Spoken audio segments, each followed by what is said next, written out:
climbing fences and jumping onto the backs of lorries. We've seen how illegal immigrants get to Britain, but how do they stay here? You've arranged for this man to marry someone for cash. What do you have to say about it? Today we expose the people behind sham marriages and how they cheat the immigration system. Jayesh Patel is a legal advisor who can shuffle the paperwork through the Home Office. His fixer, Neil, is a man who can find a fake bride or groom. And Thomas is a groom for sale. There's no Mr. Right in this arrangement, but these three Mr. Wrongs can provide a marriage of convenience. Our undercover journalist is pretending to look for immigration advice and that her visa has run out, but she wants to stay in the UK. Jayesh Patel is a licensed immigration advisor, but his advice turns to a transaction. He can sell her a fake marriage. So how much would that come to? But that will be a big amount. It's 12,500. Okay. Like 4 to 5 installments. From which country is he from? I'm just curious. He'll be from it's European. So must be from Slovakia. Okay. Okay. As Slovakia is an EU member state, our Indian bride can marry a Slovakian groom and get residency to the UK.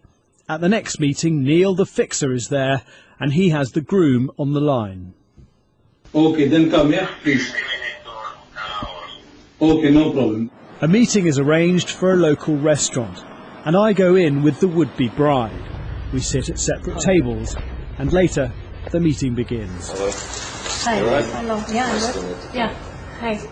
The groom is clearly nervous. I don't want to get a big coat, that's the thing. Talk moves to what happens after they're married but not living together. The fixer insists they're unlikely to be caught out by border agency inspectors. They will visit 1 or 2 times. Okay. Okay. If you are lucky, they don't visit at all. Because many of my clients, they never visit. Okay. But, he advises, the couple need to keep photos of each other and clothes for each other and have a shared utility bill. Then Mr. Patel arrives to explain the process. How it works. First we apply for certificate of approval. He explains that he'll help them apply for the Home Office certificate of approval. Then they can marry. She'll get a 2-year spouse visa and after that she can apply for permanent residency. And then she will get the stamping of her passport. And what about the divorce? That can be done after 3 years. Talk of divorce already, but things are going to turn sour sooner than expected. First, we approach Mr. Patel.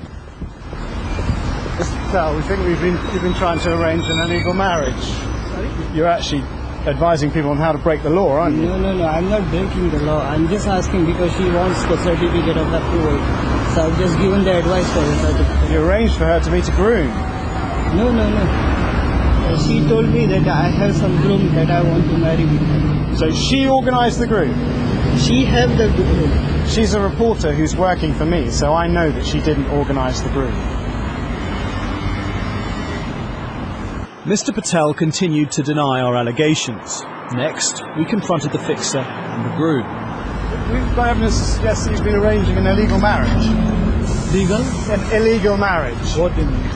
I mean a marriage where you've arranged for this man to marry someone for cash. She's my good friend. We are working together. And that's it. We've got evidence that you have been doing that. You're contacted by Mr. Patel.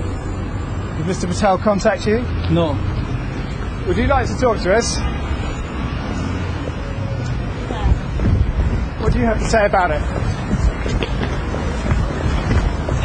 Our runaway groom is part of a growing problem. 5 years ago, non-resident laws were tightened up and suspected sham marriages dropped from over 3,000 to fewer than 300 by 2006. But the law lords overturned the regulations and ever since they've been on the rise again. Why did you run away from us? Why did you run away from us? I don't want to talk to you. I don't want to be at the camera. It's illegal. It's not illegal. What you're doing is illegal. What we're doing is just exposing what you're doing. It's a scam with a lucrative honeymoon. But this groom and his associates won't be popping champagne. Our evidence is being passed to the authorities. Jason's with me in the studio. You do have a habit of finding reluctant interviewees, don't you, Jason? Tell me more about the people that you featured there and what's happened to them and how this has all unfolded. Well, I mean, what happens to them now is that our evidence will be passed on to various different bodies. The Home Office have asked that we send the evidence on to the UK's Borders Agency and also to the people who license these immigration advisors, which is a separate government body. They will then decide whether a crime has been committed. Now, the crime would be conspiracy to defraud the Home Office, and people have gone to jail for that. Now, the Home Office have released a statement as well. They say that this government is committed to striking at the heart of illegal immigration and tackling those who break the rules. And obviously this is the wider question: how do they tackle this problem? It has been tried before, where the government brought in a rule in 2005 which basically cracked down on illegal immigrants marrying at all. And it seemed as if that rule was too hard and it didn't quite pass the human rights test, in that it was overturned in various High Court rulings. So eventually that rule was thrown out. So now the government have to try and find a system where they can be hard on people who are arranging illegal marriages for cash, but still take into account the human rights of people who want to marry. Any idea about the scale of what you've uncovered here? It's very hard to say, but I mean, we've spoken to, and it seems to be more of an inner city problem than a rural problem. But anecdotally, it does seem that there is an increase. It's going up. Since the law laws overturned the ruling of 2005, it seems to be on the increase again. It's not quite as high as it was in 2004 when there were thousands of these sham marriages, but it's creeping back up again.